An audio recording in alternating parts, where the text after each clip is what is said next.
Welcome to Hack Your Happiness. I was very shy when I was younger. I literally wouldn't want to answer the phone at home because I just didn't have the communication skills, because I didn't really know what was expected of me. I was a village boy from 350 people in the southwest of Scotland. It's farming area.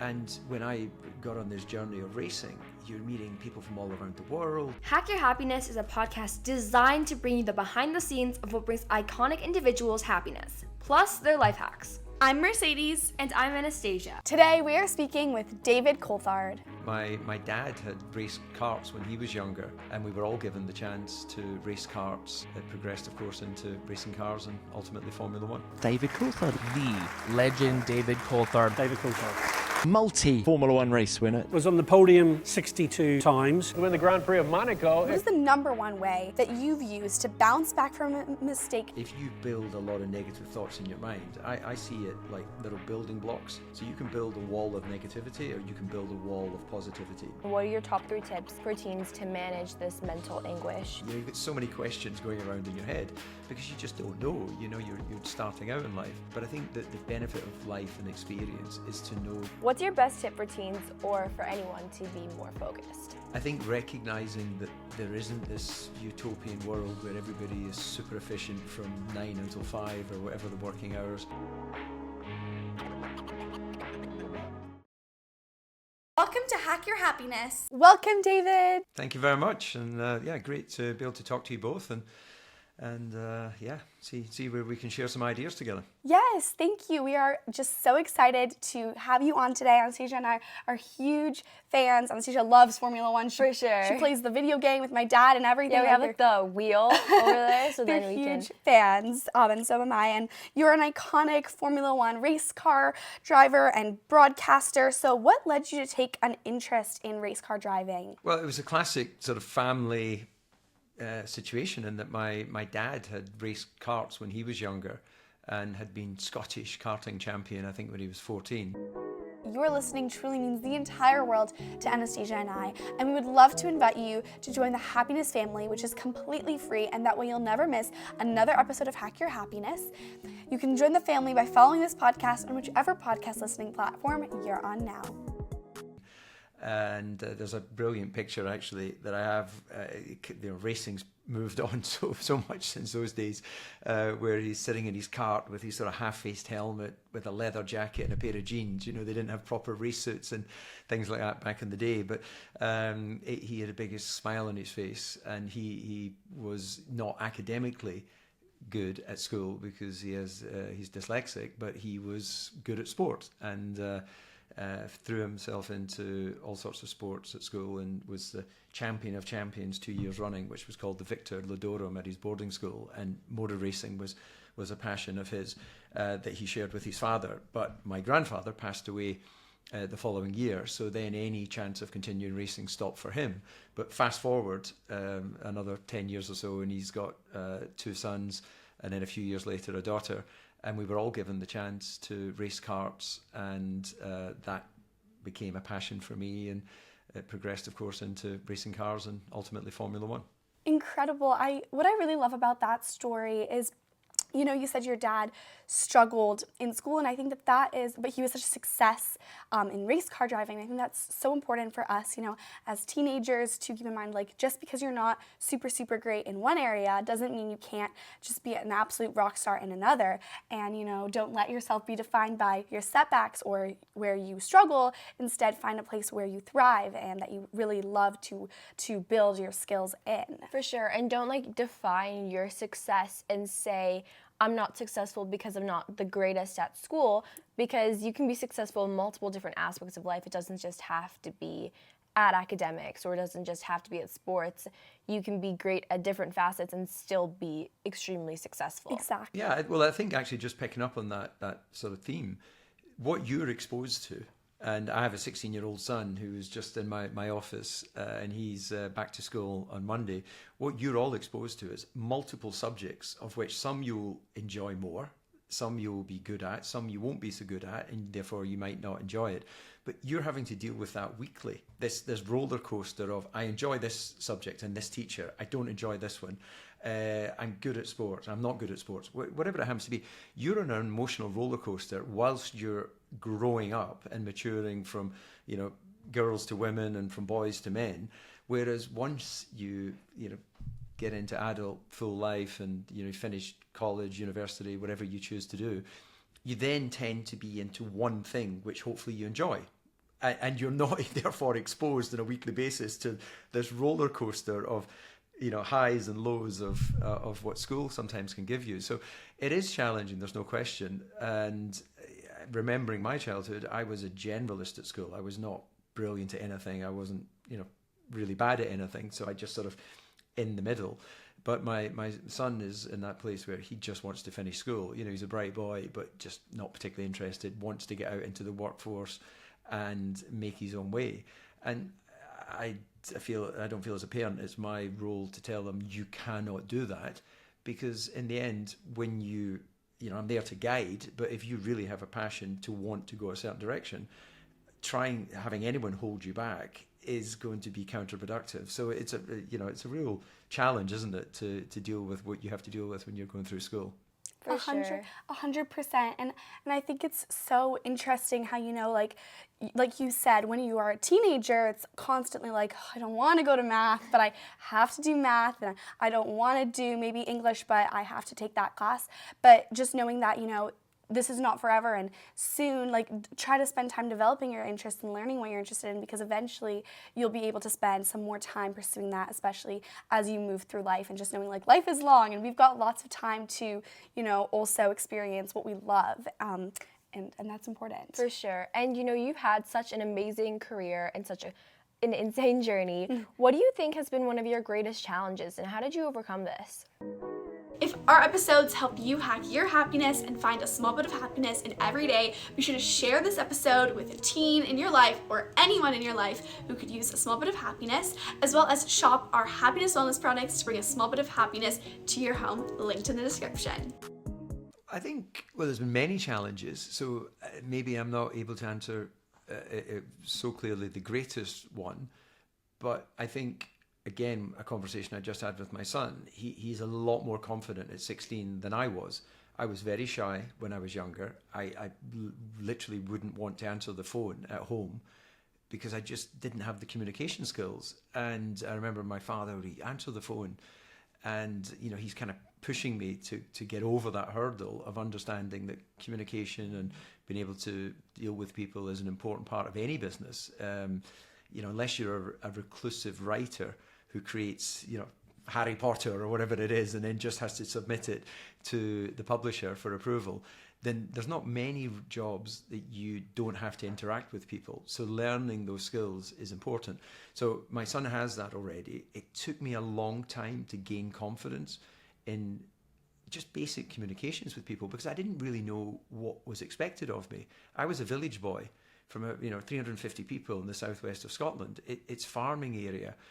And when I got on this journey of racing, you're meeting people from all around the world, and they seem tanned and exotic and exciting, and they seem educated, and their language is more developed. And I think I was just a little bit scared of saying something stupid or somebody thinking I was stupid.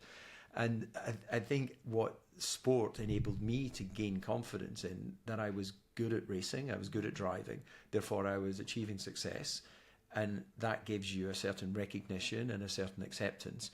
And through that, I gained the confidence to answer the question that I asked myself at the beginning, where do I belong? Where do I fit in? Well, the answer was exactly where I was. I fitted in right there. And where did I belong? Exactly where I was.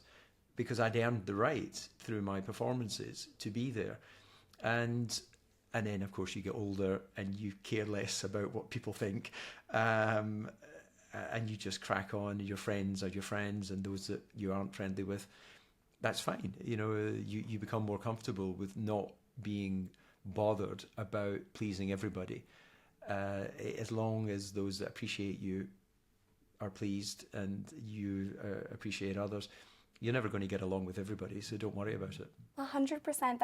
I think that's incredible, David, because it's your challenge of, having a hard time communicating or worrying that you're going to come off as not as smart as some of the other people you're surrounded by is so relatable, I think, because even people who are not, aspiring to be professional athletes, we all as teens especially have our doubts of what are they going to think, I'm not going to fit in.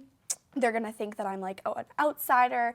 And I think that's a common concern that a lot of teens struggle to feel really empowered in who they are. And so it's kind of almost about riding that wave of like, if I prove to myself by pushing my own boundary, by communicating, by, saying my opinion or asking a question that I have, I'll become more confident in myself, and I'll also care less about, that rejection, because the worst thing that's going to happen is someone might think, or they might respond weirdly, or they might give you a bit of a strange look, but realizing that like, okay, I've experienced that and I made it through and it's going to be okay, I think is important. And I love like framing it like, will I care about this exact interaction in 5 years from now? Like, am I going to be thinking about it before I go to sleep? Like, that was so horrible. Why did I say that? And like, we may sometimes have those moments that we look back on and we're like, why did we say that? Why did we say it like that? But in reality, we're not going to remember every single awkward moment. So just trying to push ourselves out of our comfort zone so that we can grow and so we can start becoming more comfortable with that. Exactly. Yeah, I think also just to expand on that is, again, I'm 53, so I've been around for quite a while. And not every answer to my questions was yes. A lot of the answers were no. And it's difficult, of course, not to take it personally if it's somebody saying no to you.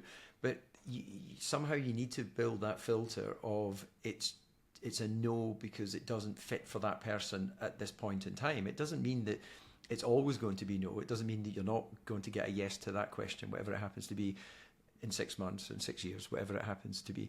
So it is difficult to take knockbacks and setbacks, but the only way to keep moving forward is to keep moving forward. And if you sit down and go, well, that's it, now what do I do? Then you lose momentum. And I think it's, developing the resilience to not take it more personally than, of course, it is, and just accept that not every answer will be what you want it to be. And then just keep moving forward and keep trying to find opportunities. I know it's easy to say, I say to my son since he was a wee boy, if you're polite and respectful, you'll get almost anything you work for. And the key thing was be polite, be respectful, and if you work for it, then the chances are you're probably going to get it. Now, I'm not saying, I dream of being an astronaut, I'm going to be an astronaut. No, it takes a lot more than that. You've got to have the work ethic and the resilience. You just can't dream something and magic it to happen. This isn't fantasy world.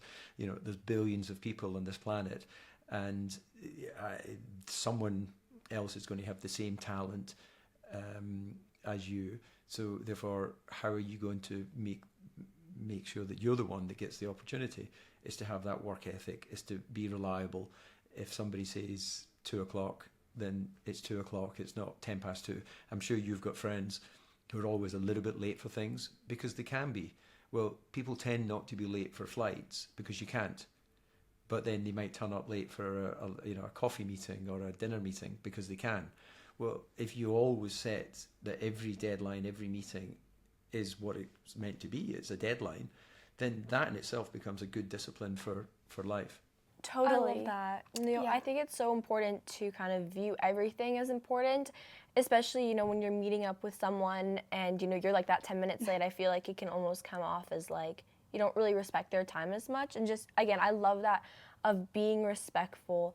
That can really get you far, because sometimes you might think, I need to be more aggressive so that this can go well, but I don't always think aggression equals more success. And so lots of teenagers aspire to become someday a professional athlete, be it in skiing, in motorsports, in dancing, skating, etc. But in general, very few make that their life career because, like you said, so many people have, talents and skills, and there's so many people in general And even if teens do manage to become a professional athlete, it can be quite a short-lived career, especially with injuries, etc.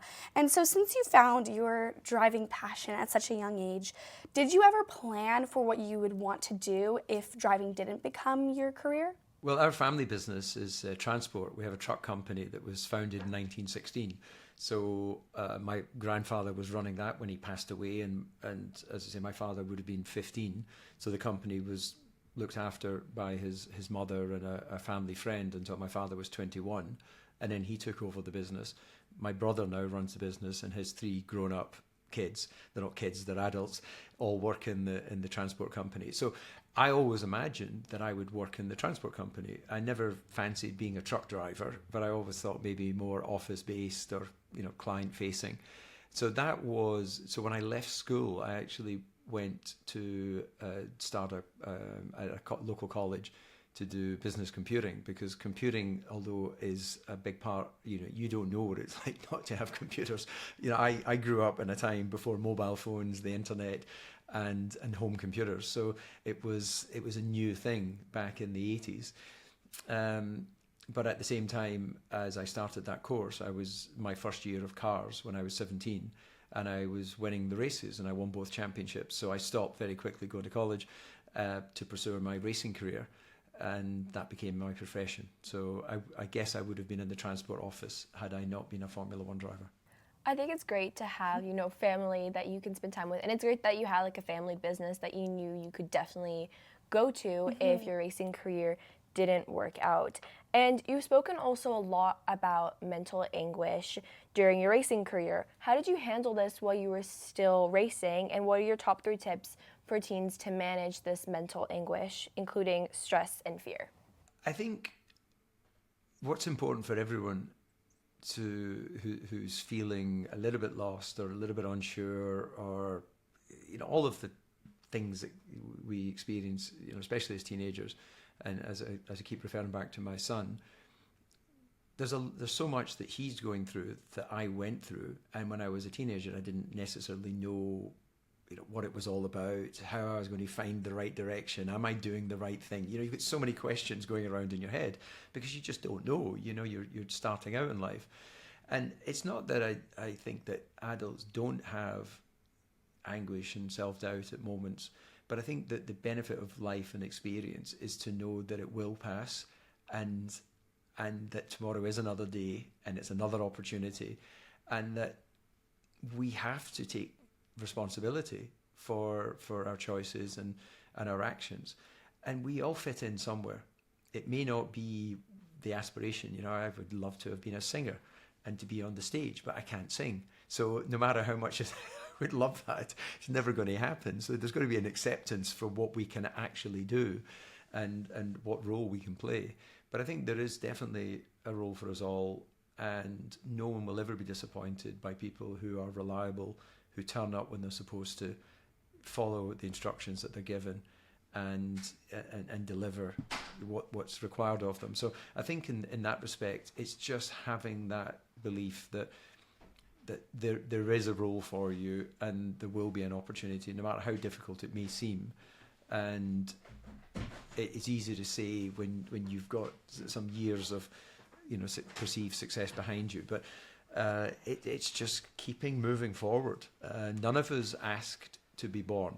That decision was taken by our parents. Hopefully we were conceived in love, and not everyone is given the same opportunity to grow up in a what we'd call a normal, regular family. But whatever route you have in terms of your journey to adult life and therefore getting into the workforce, you've just got to take the responsibility, because no one can think for you. People can create opportunity, but you have to think for yourself and you have to act for yourself. Absolutely, and I think that that's something that a lot of times we might kind of oversee, is like the fact that we can't change what we've been, like sometimes we've been handed a certain situation and we didn't do anything to get into that situation, so we can start to kind of blame our environment and say, oh, this is not fair, I don't deserve this.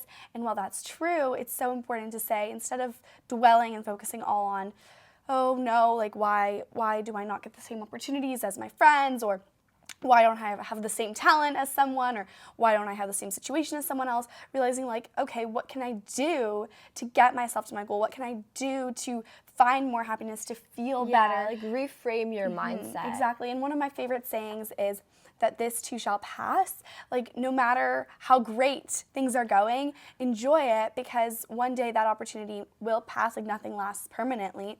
And same thing with challenges. Like, challenges also don't last forever. So realizing that, like, okay, I'm not gonna forever be in the same situation. Like, life is decades and decades long, and I'm going to face different challenges, and I'm going to face different situations and different experiences, and I need to be able to find, you know, what I can gain from every situation rather than dwelling on what I'm going to lose. Also having that like belief in yourself that you know that you can overcome the challenge, and you know that you can push through, and keeping yourself responsible for following that goal of yours even through those challenges. Yeah, absolutely. Well, one of the one of the championships that I've been involved in and been behind in the memory of my sister is, first of all, it was W Series, which was the first all-female single-seater championship. That's now morphed into what is called F1 Academy, which is on the F1 platform. You may have seen it, heard about it.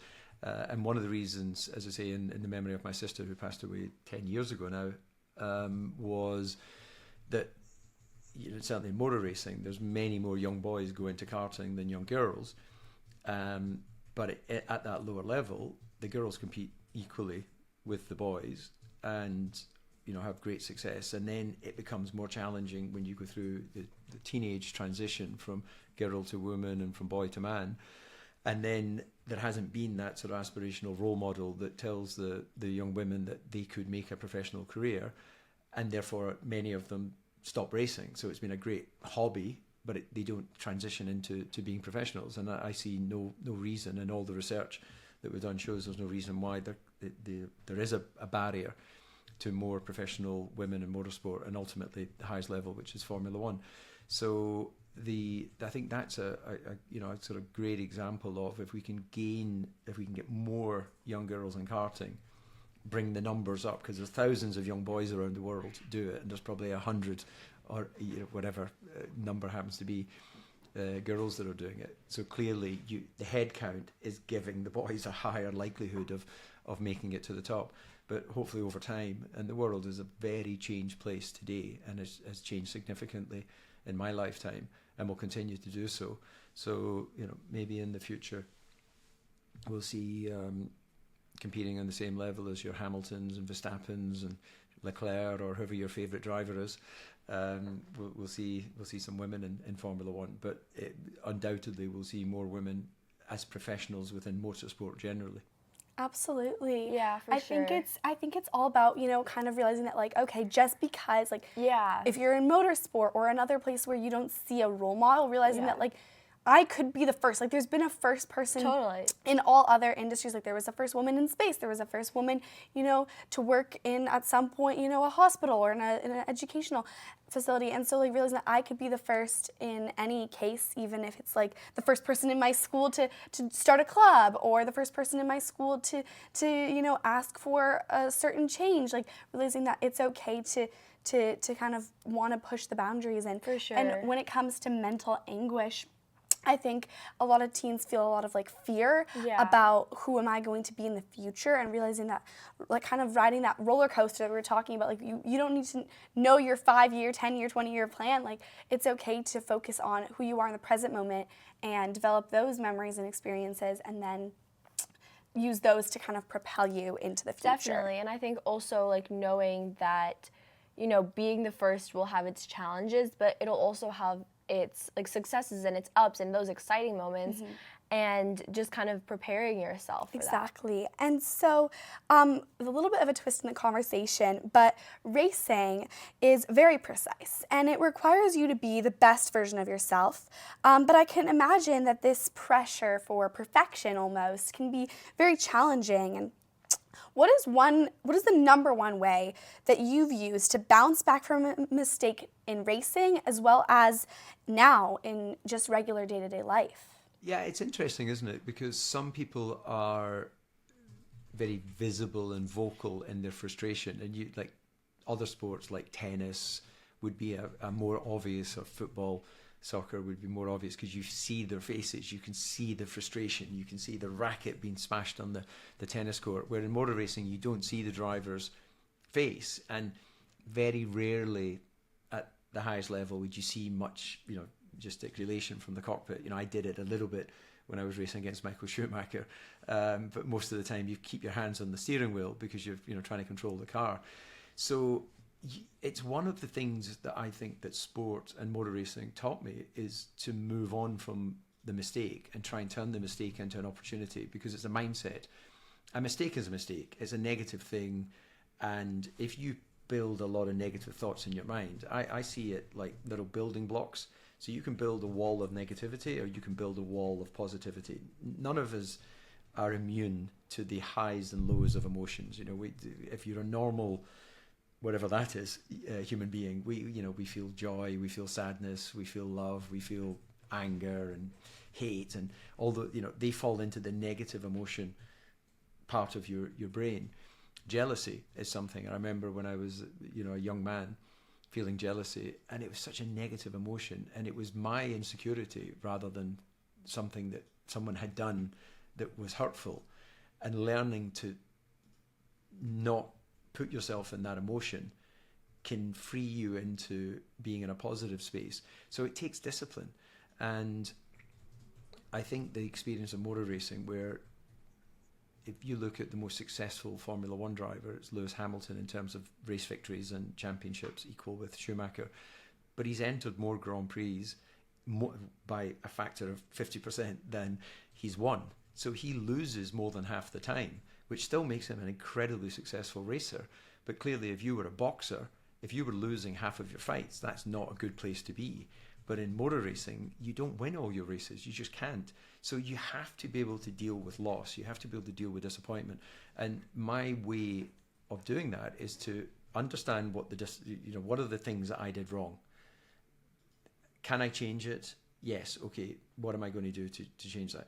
Is that just my limit of performance right now? Yes. Okay. Then I'm not going to spend any more energy trying to understand why it's the limit of my performance right now. I'm going to focus on the things that I can change, which are silly little mistakes.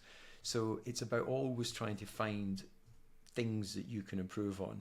And it's that, they call it the sort of continuous improvement, the quest for those little tiny steps forward. So I think that you just got to turn a negative into an opportunity, and it is tricky. And again, referencing my son, I try and find the opportunity in the mistake. And it's not, once you've lost the time, you can't really win. Of course, you can't win it back because it's in the past. But if you see it as it will release performance in the future, suddenly your mind is thinking about positive performance rather than negative performance. I love that. I think that shifting your mindset to thinking, this isn't just something I just want to move on from, I don't want to think about this anymore, to like an opportunity. And I love that can versus can't control, because I feel like oftentimes we get hung up on something that we can't even change. Like, we can't change the performance of other people. We can only focus on our own. So being like, oh, well, it's this person's fault, and just kind of focusing more on yourself. And then I also love how you mentioned that if you can't control it, you don't spend your energy on it, because we only have so much. And if we focus more on what we can't control and just dwelling on that, we're not going to be able to have the energy to focus on what we can change, so that we can become better at whatever we're trying to go at. If we're driving, if we're trying to study for a test and our last test didn't go that well. Exactly. Like, for example, I know that I was doing math class at the beginning of this year, and I was struggling in math, and I was frustrated. I was like, I've always been good at math. Why am I struggling? And rather than being like, oh, it's my teacher's fault, I don't understand the way that he's teaching, I was like, okay, that might be true, but the only person who's going to struggle from that is me.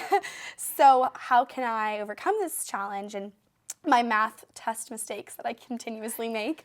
And so instead of sitting in my class and blaming my teacher, I, got some extra help, got some outside of school tutors, asked some other friends for help, and then I was able to, take a frustration and a place that was bringing me a lot of unhappiness and change that into something that I took power and control over. And I think that we can apply that to anything in life, be it a class, be it a social situation, be it a sports situation. And also, David, to your point on mindset and I think kind of our attitude of how we see, is this a frustration or is this a challenge in my life? Like positive versus negative mindset, I think gives us everything, those little building blocks. Like if we're going to see everything through a lens of envy and jealousy and, frustration, everything is going to come out.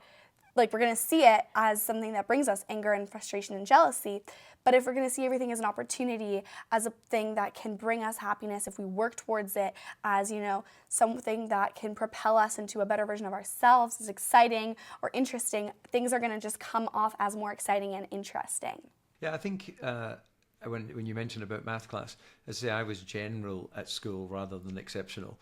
And one of the things I remember was fear of asking something in front of the class for fear of people thinking you're stupid. You could, peer pressure. Kids can be pretty horrible on each other. So it was that sort of thing, keep your mouth shut and let people think you're stupid rather than open it and confirm that you are, which is, is kind of a, then you don't learn from that from the teacher. But I think that the life journey gives you the confidence that there isn't really a stupid question. If you just don't understand something and you're in an environment where you're there to be taught, then we should feel comfortable to ask the question. And just because some people are academically brighter, because that's the way they're wired, the brain is a infinitely complex piece of matter within our skulls that we don't fully understand. So we're all different. We'll see things in different ways, and that's where perspective, opinions, everyone's got an opinion. But then there's facts in life that are the backbone of what the world is built on. You could argue with a fact, but you'd be wrong if you were trying to debate that fact is not, been scientifically proven. Yeah, for sure. I think that definitely not like sitting there and being like, I'm so scared to ask the question because I'm scared what other people will think. I think that making sure, and I don't think I've ever thought that someone was stupid because they asked a question. I think it's like the spotlight effect, right? It's like you're always thinking about how other people are going to perceive you, but everyone's too busy thinking about how other people are going to perceive them that they're not paying attention to a question that you ask in math. And also at the end of the day, it's like when you're doing in math class, or maybe you're, wanting to ask a friend a question, or you're, wanting to ask your coach or mentor a question, if you're worried so much about what someone else is going to think of you, they're going to think that you're stupid, or they're going to think that you're confused. But that's going to go away. They're not going to be dwelling on that 2 months from now, but you might still be confused or struggling because you didn't ask your question 2 months from now. So really thinking more long term in terms of that. For sure. And in our current world right now, distractions are everywhere, from both our phones to our TVs, and even just people in our lives.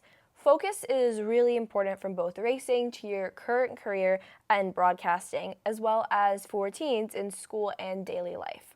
What's your best tip for teens or for anyone to be more focused?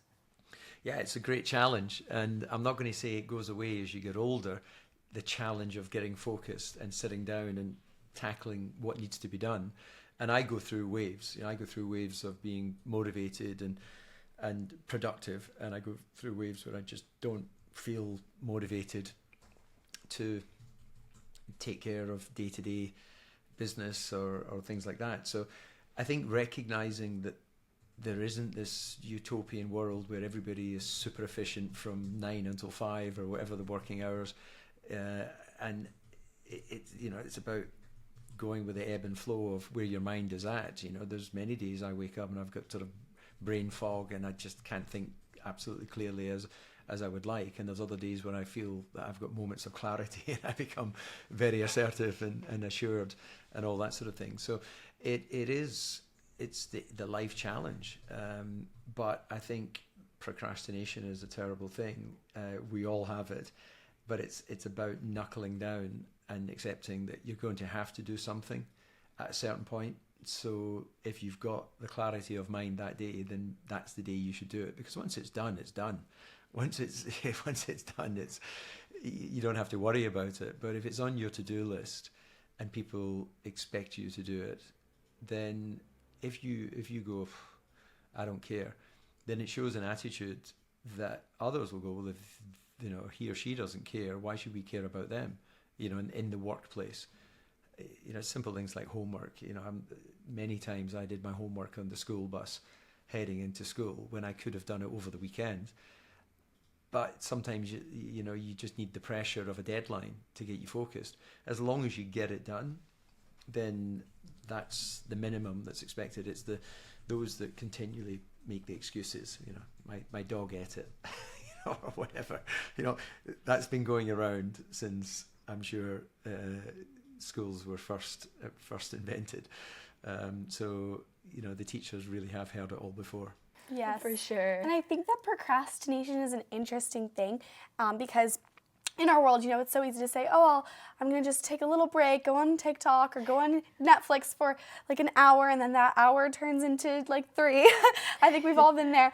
But I saw this interesting study where, there's like a healthy medium between procrastination, like people who start doing their work way ahead of time. Yeah. We all have those friends who, are done their assignment a month before it's due, and you're like, whoa, I haven't even given this a moment of thought yet, and they're already done. They actually tend to do worse than people who kind of leave a little bit of time pressure. I don't think they exactly mention it as worse, but in terms of creativity, it was the people who found a sweet spot in between procrastination. So they didn't do it on the bus, but they also didn't do it as soon as the homework was handed to them. Exactly. They were able to maybe take it home, and on Sunday night, they finished it up. Because you give yourself some time to think about it, ruminate in the task at hand. So I think there's a healthy balance to not making decisions right away, not doing everything right away.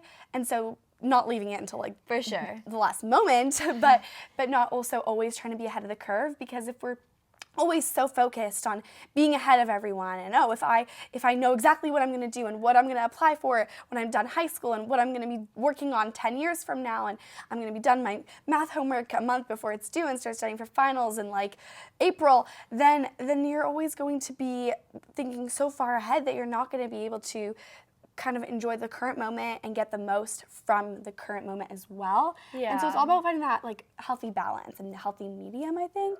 Yeah. Well, I worked with a team called McLaren that I'm sure you've heard of.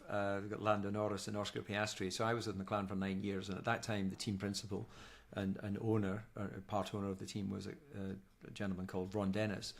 And I remember Ron, when I was in my 20s, saying that the time he makes a decision is at the last moment, because at that moment he has all the information that's going to be available to him. Now, of course, that doesn't work in everything in life, but in terms of strategic decisions, then he would use, how can I get all of the knowledge, all of the intel, to mean that when I make this decision, I'm as best placed to hopefully have the best, a positive outcome. Of course, the next day, after he's made a decision, more information may come to light that makes him realize I've made the wrong decision. But therefore, there is no such thing as a bad decision. The only bad decision is no decision. People who don't make a decision, they never take action. You don't get a direction. Understanding that every decision you make is not always going to lead to a positive outcome is the ability to go, right, I made a decision armed with the information I had. I now realize that was the wrong decision. I'm now comfortable to change my opinion, change my direction without fear of, some people get so emotionally attached to a decision and stubborn, they don't want to show they were wrong.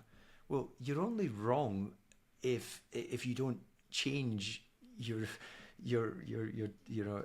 decision armed with the information you have. You're not wrong if you've made what would seem a logical decision based with all the information you have at that time. Yeah, I think it's important to kind of try to have, again, all that information is a really great mindset, because I know as teens you can oftentimes feel really indecisive. I don't know, especially I know you're coming up with the university and everything, and it can be difficult because you're like, well, I don't know what's right for me. And it's very uncomfortable to sit in that uncertainty of I don't know what's going to come next. But Totally. be flexible to change your mind. And I think what you said exactly is right, David. Like the only bad decision is if you are stagnant and you're not willing to change. And I think a lot of times that even if you have a decision that you have made and it turns out not to be the right decision, like maybe you choose a university that you just don't really feel like you fit into that well and you just don't feel like you love it there, you can always transfer. There's always a way, or some decisions, you know, are more like permanent and long term, but oftentimes, you know, you can probably find a way out and change your decision. Yeah, I think that sports teaches us so much. You know, in sport, if you're good enough, you're old enough. We have no problem a 17-year-old playing Wimbledon or taking a penalty at a World Cup soccer match, because if they're talented, you just go, this is my team, this is the player for the team. You don't judge their age. And I think that, you know, the same applies that if you're good enough, you're not too old, thankfully. But in sport, we have no issue in putting people on the bench if they're not performing. It doesn't matter if your name's Ronaldo or Messi or, you know, whatever, Williams sisters. If they weren't performing, they were not winning just because they were the biggest stars in the sport. They were finishing wherever they finished. And so in sport, we accept that up and down of performance. And sports stars leave teams. They may have great success with one football team or basketball team, but they'll move to another team if it represents a better opportunity for whatever it may be, financial, it may be location, and we accept that. So coming to your point about, you know, maybe the university is not the right choice and you move to another one, we should never be nervous or scared of changing our mind once we've got more information. Just changing your mind habitually because that's what you do clearly is not a good thing. You know, at a certain point you have to knuckle down and finish. But yeah, you know, we can't know what the outcome of every decision is going to be, and clearly, especially when we're growing through life, we don't know where we're going to be in as people in 5 years and 10 years. You know, life we should evolve, we should change, you know, but hopefully in a positive way. But if you stay exactly the same from when you're a kid and all the way until your end of your life, then there's probably not a lot of evolution that's happened. Yep, exactly. And staying focused on your goals and like, what do I want? And kind of, I know it can be hard, especially with all the outside noise of social media and regular media and just in general life and including other people's opinions and thoughts, but thinking like long term, like, okay, doing this is going to help me get to my end goal. You know, training is going to help me do better in sports. Doing my homework is going to help me do better on my test. Spending time with people who, you know, make me feel excited and energized, even if, you know, maybe they're harder to get in contact with. Yeah, for sure. Maybe they live in a different part of the country. That will help me become a happier version of myself. And so I think that's an important part to feeling happier. And so we've talked a lot today about your younger self when you first got into racing, as well as your career now. But if you were to go back, David, what is one piece of advice that you wish you could give your teenage self? It would be, coming back to what I was saying at the beginning, it would be to have the confidence to just accept you are where you're meant to be, rather than having the insecurity of feeling that I was an outsider, that was this really the table I was meant to be sitting at. And I just never really imagined when I was a teenager that I would end up on a journey to competing in one of the biggest sports in the world. And you know, I'm talking to you from Monaco. I've lived here for 29 years now, and you know, I love being in the security and the safety of the Principality and being in the sunshine and all of the good things that comes with being here. That doesn't mean I don't enjoy going back to Scotland and seeing the family and you know, walking the same streets I did when I was a kid, because I enjoyed my childhood. But yeah, I think it would just be to be more confident, to believe more that I was where I was meant to be, and I think that would have accelerated my performance. So I think that I was a late bloomer. It took me longer to mature, you know, not as in I was a dumbass, but just longer to just kind of become an adult and figure out what what it took in terms of performance. So I think I always had a work ethic and a desire to want to please, because if you're pleasing your employers, the chances are you're going to stay employed. Maybe I should have been a bit more selfish, but I guess maybe some of my exes would say, no, you've been more than selfish enough. So it's very difficult to see yourself as other people see you. But in answer to your question, I think I wish I had all of the access to the knowledge and information that you have today, because I think it accelerates your worldliness. But I totally accept what you're saying, that you also, the downside of that positive is there's a lot more distraction, and there's a lot more potential misinformation, and a lot more potential distraction ultimately that can take you down the wrong path. So that's where we never really give our parents credit for their knowledge and their desire to want the best for us. And I was no different, much as I think I had a perfectly healthy relationship with my parents. You know, there was obviously things I didn't tell them, and there was things that I thought, what do they know? And I'm sure my son looks at me in the same way. But you can't sort of put all of your thoughts into a young head. But sometimes I think that we've trust in those that care for us and only have your best interests at heart, even if you can't always kind of like the way they tell you. If they're coming, if they are genuinely with your best interests at heart, then you mentioned the word mentor. That's more of an American description that we would have maybe in Europe, but I get completely what you're saying. It's about we trust in sometimes mentors more than maybe we would trust in what our parents are telling us, because the parents can be they're annoying. They're always telling me to tidy my room or whatever the stuff is. But in the end, if you surround yourself with good people, then you're probably going to get some good advice.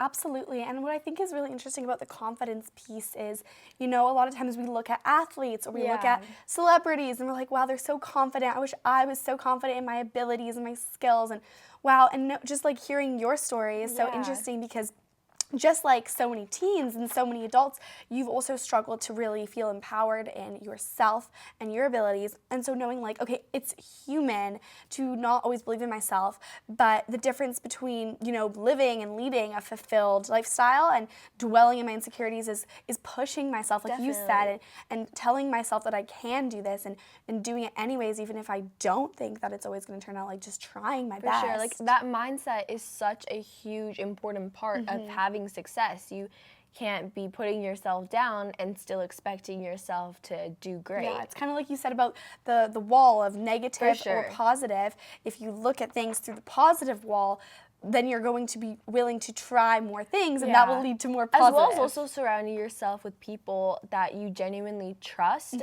that they're going to try to give you advice, and they're not going to try to lie to you or sugarcoat things. I know with Mercedes, I can always trust what she says, because we're sisters. It's not like I'm going to stop being friends with her because she told me she thought my hair didn't look good. Yeah, exactly. I know that having just those people that you trust is so important. Yeah, and that's one of the reasons why Hack Your Happiness, this podcast, is so important to Anastasia and I, because we know as two teens how difficult it can be to, listen to your parents' advice all the time. And so we love to have people like you on, athletes, actors, authors, people that teenagers look up to, giving advice as well on what brings happiness and how they've overcome challenges. And so, as such, what do you like to do every day that brings you a small bit of happiness? Well, again, something that I don't manage to achieve every day by some margin, but if I wake early and see the sunrise, I feel ahead of the game, and that gives me a little bit of free happiness, because then I just feel I'm getting more out of the day. When I don't manage to get up because of jet lag or party night or something, I just, you just don't start functioning until mid-morning. I just feel that I'm behind the curve, and especially at my age in life, I feel that I'm missing opportunity. And it doesn't necessarily need to be a business opportunity or something. It's just feel good opportunity. So something as simple as that, brings me joy and happiness. And that's what I aim for most days. And when I'm in a really good routine, then I manage to achieve that. And it's just such a good feeling.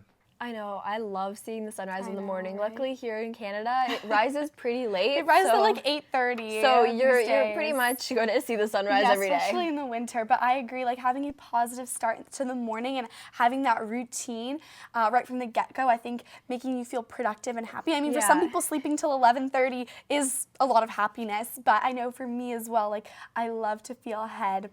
And I love to feel like, by 10, I've gotten half of my to-dos done for the day. Mercedes likes to wake up at like 5 a.m. on a weekend. And so Mercedes will like finish everything she needs to do by the time I wake up. Yeah. Two different approaches. Well, then you cover the day, the 24-hour clock. Yeah. Exactly.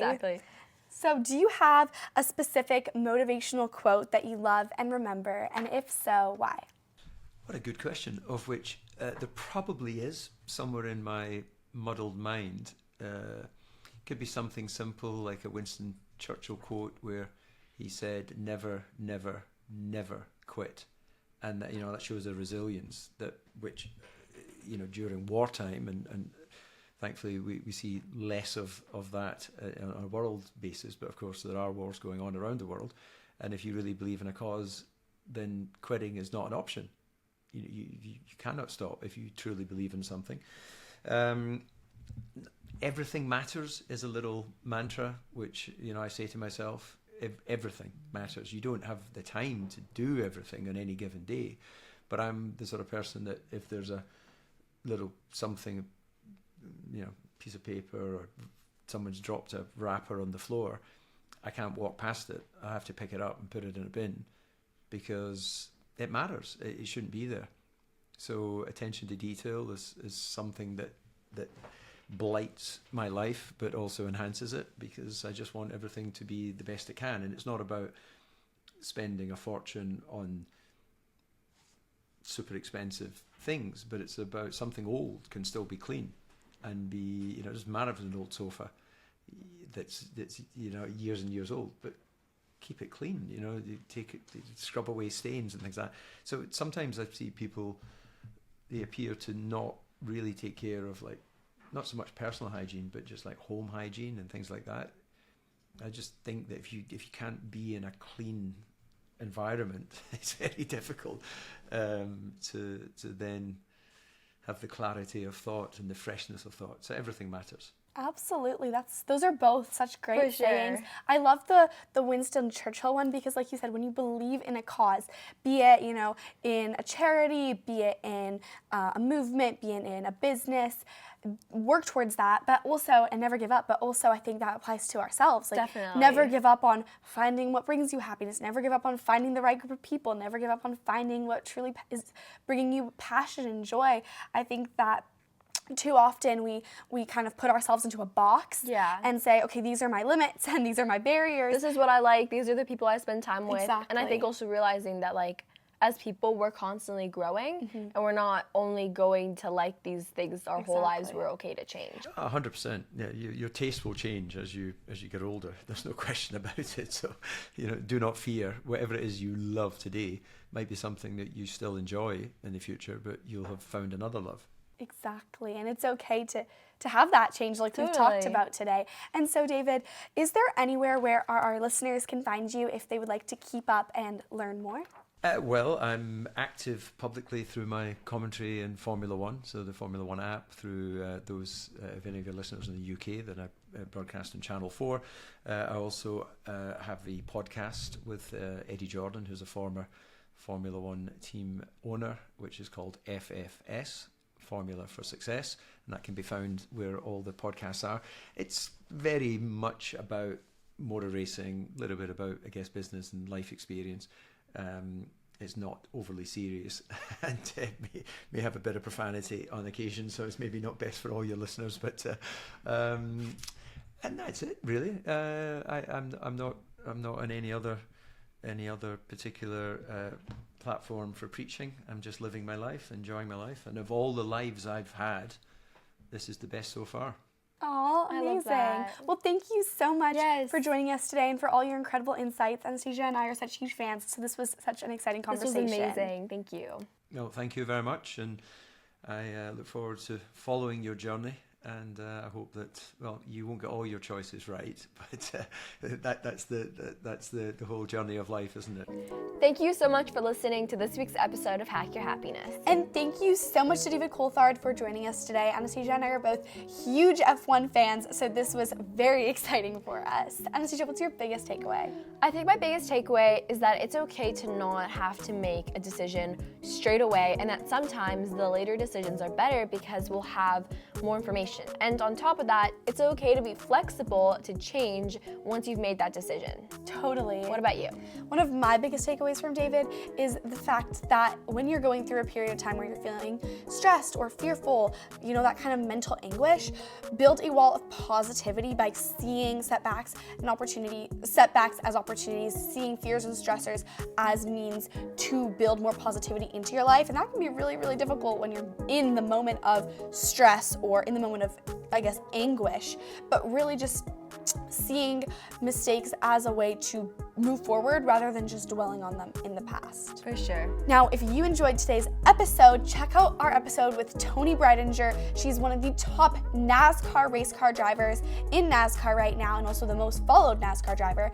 And she gives all of her hacks on dealing with pressure, which we can definitely relate to as teens. I remember looking around and I was like, wow, like there's like Corey Heim right by me, and then there's like Ben Rhodes and like all these amazing drivers who are going for the championship last year. And at first I had like a moment of like, okay, I don't know if I belong here, like, but then like as we got to like the second stage and like early into like the third stage, I was like, oh, I'm still around this like group of people. So I think there's a reason why I'm here. So I think for me, just I'm kind of reminding myself to kind of take deep breaths, and also that like I belong and I didn't just happen to be there. So you can listen to that episode. It'll be linked in the show notes. If you enjoyed this week's episode, please leave us a 5-star review from wherever you're listening. It really helps us out and we really appreciate it. Also, your listening means the world to Anastasia and I, so be sure to join our happiness family. It's completely free and we would absolutely love to have you. You can join by following Hack Your Happiness on whichever podcast listening platform you're on now. See you next time.